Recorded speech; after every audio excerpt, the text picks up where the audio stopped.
Once upon a time, a girl asked a boy. So what is it you're doing exactly in your studies? I know it's something with models and maths and so on, but can you give me an example? What can you actually model? Basically everything. Stock movements, death and survival, dating and much more. Dating? How would you model that? Well, we could, for example, try to model my relationship status. Let's say, at Christmas each year, I could be single, dating, or married. This is called a state space, because it contains all the different states that I can be in when having Christmas dinner with my family. Okay, but what's so special about that model?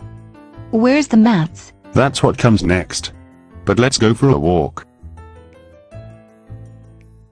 So there are different probabilities to go from one state to another.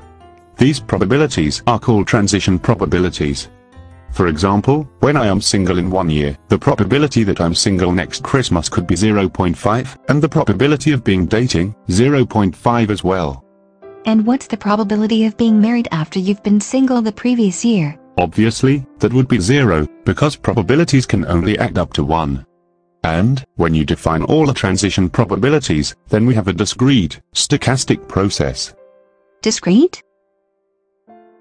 Not continuous. That is, in our case we only look at my relationship status on Christmas each year.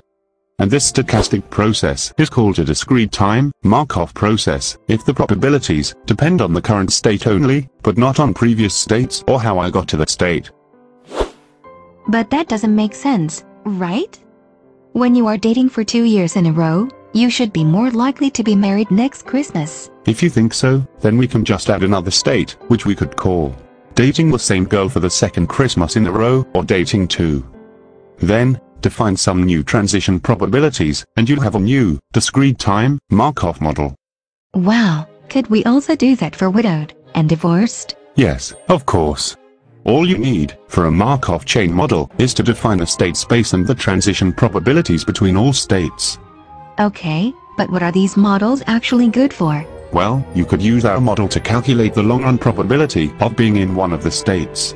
Similarly, you could estimate whether stocks go bust, which queuing system in the supermarket works best, or when you should restock your inventory. And you can change the model to account for continuous time. Well, it's getting late.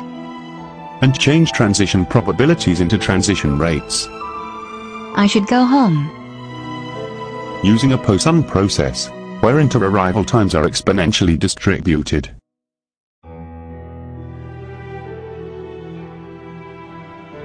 Well, this doesn't seem to work out after all.